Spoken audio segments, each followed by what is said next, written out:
The little girl sat silently in the corner of the massive executive office, clutching a worn-out stuffed rabbit while her mother, Vanessa Hale, argued with board members through a video call. At just 7 years old, Lily Hale had never spoken a single word in public. Doctors called it trauma-induced selective mutism.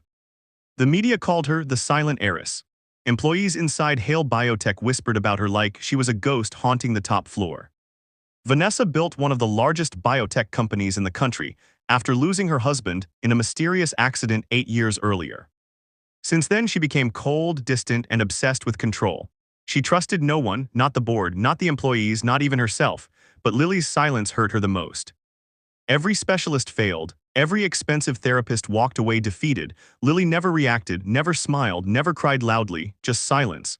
That morning, the company headquarters buzzed with panic. Someone leaked confidential medical research to a rival corporation. Millions of dollars vanished overnight. Investors threatened lawsuits. Reporters surrounded the building. Vanessa stormed through the halls like thunder wrapped in heels. "Find the leak before this company burns," she snapped at security. Employees lowered their heads. Fear traveled faster than sound in Hale Biotech. Downstairs in the maintenance department worked Daniel Reed, a quiet janitor in his late 40s. He cleaned floors, fixed broken lights, and stayed invisible. Most employees ignored him. Some mocked him for carrying old books in his cleaning cart. Nobody knew he once worked as a senior systems engineer before his wife died and depression destroyed his career. Daniel noticed things others missed, like the fact that Lily never feared him. Every afternoon, while cleaning the executive hallway, he'd see her sitting alone outside her mother's office. Other workers tried awkward smiles or pitying looks. Lily ignored them all.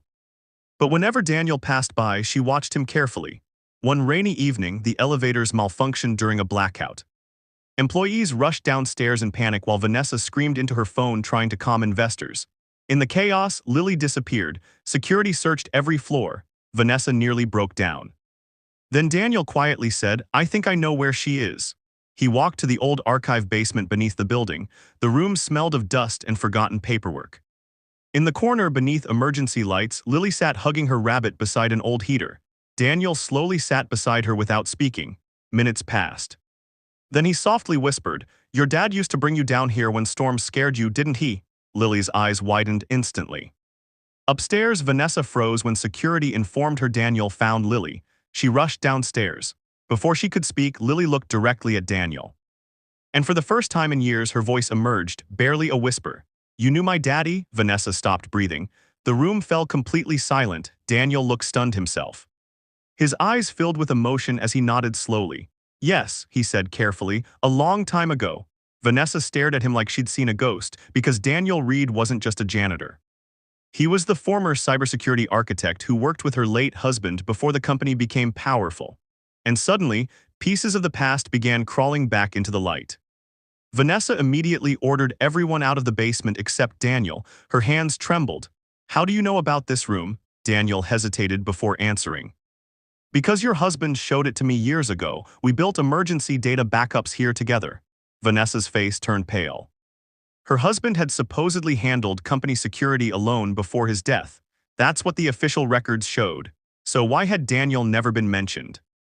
Lily quietly moved closer to Daniel, holding his sleeve. The sight shattered Vanessa emotionally. Years of therapy failed, yet her daughter spoke to a stranger within minutes. Daniel noticed Vanessa's confusion. "I didn't want trouble," he said softly. "After your husband died, everything changed.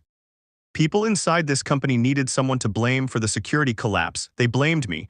Vanessa frowned. "You were fired for negligence." "No," Daniel replied calmly. "I was sacrificed." Upstairs, the board secretly held an emergency meeting. Among them sat Marcus Vane, Vanessa's longtime business partner, smooth-talking, charming, ruthless. He spent years helping Vanessa expand Hale Biotech into a billion-dollar empire, but Marcus had a secret. He was the one leaking company research, and Daniel knew it. Years earlier, Daniel discovered Marcus selling confidential medical trials to competitors. When Daniel tried warning Vanessa's husband, the man died in a suspicious car crash days later. Daniel never proved it. Marcus buried everything. Daniel lost his career, reputation, and purpose overnight, so he disappeared into silence just like Lily, until now. Vanessa's mind spiraled with disbelief. "You're saying Marcus betrayed us?" Daniel looked her directly in the eyes. I'm saying your husband died trying to stop him. The words hit harder than any explosion.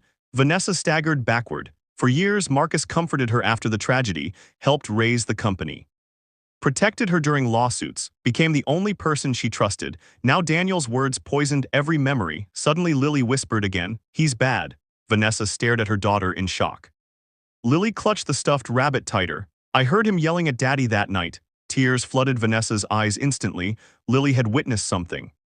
Something she buried so deeply that her mind locked her voice away for years. Daniel finally understood. Her silence wasn't random trauma, it was fear. Fear connected to Marcus. At that exact moment, security alarms rang upstairs.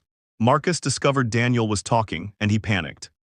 Employees rushed through hallways, while confidential servers began deleting themselves automatically. Marcus attempted erasing every trace of his crimes before escaping. But Daniel had spent years quietly preparing. While working as a janitor, he repaired forgotten surveillance systems nobody noticed. He copied hidden financial records, collected backup files, stored evidence piece by piece inside old maintenance databases. The invisible janitor had been building a case for years, not for revenge, for justice. Vanessa, Daniel, and Lily raced upstairs. Board members shouted in confusion as monitors flashed corrupted data. Marcus calmly grabbed his coat, pretending innocence. Then Daniel plugged an old hard drive into the conference projector. Screens filled with hidden transactions, illegal payments, private recordings, stolen research transfers, and finally, a recovered voicemail from Vanessa's late husband. "If anything happens to me, Marcus is responsible." The room exploded into chaos. Marcus tried denying everything, but federal investigators were already entering the building. Daniel had anonymously contacted authorities weeks earlier after noticing recent leaks begin again. Marcus was arrested in front of the entire company. Employees stood frozen. Not one executive saved him. As police dragged Marcus away, Vanessa collapsed into tears she had suppressed for nearly a decade. Her perfect empire suddenly looked ugly, hollow, and broken. Daniel quietly tried leaving. That's what invisible people do. They solve problems and disappear unnoticed. But Lily ran after him. Tiny footsteps echoed through the massive lobby. Then she hugged him tightly. Everyone stopped, because the silent girl was speaking again. "Please don't go." Daniel's eyes filled with tears he spent years hiding. Vanessa approached slowly. "Why did you stay here all these years after what happened to you?" Daniel smiled sadly. "Because your husband once helped me when nobody else would. Kindness leaves debts the heart never forgets." Those words changed Vanessa forever. For years, she measured people by titles, status, and profit. She ignored cleaners, assistants, guards, and struggling workers. Yet the one person who saved her daughter, exposed betrayal, and protected her company was the man everyone overlooked: the janitor. Weeks later, Hale Biotech transformed completely. Vanessa fired corrupt executives and rebuilt the company culture from the ground up. Employee healthcare improved. Salaries increased for lower staff. Mental health programs expanded. Maintenance workers finally received respect instead of invisibility. And Daniel. Vanessa offered him a massive executive position, but he refused. Instead, he accepted a quieter role rebuilding company ethics and employee support systems because he never cared about power. Only purpose. As for Lily, she slowly found her voice again, not through expensive doctors, not through elite therapy, but through safety, trust, and kindness. Every afternoon, she visited Daniel's office carrying her stuffed rabbit. Sometimes they talked. Sometimes they sat silently together. Both understood silence better than most people ever would. One evening, Vanessa watched Lily laughing for the first time in years, while Daniel fixed a broken toy rabbit ear with careful hands. And in that moment, she realized something powerful.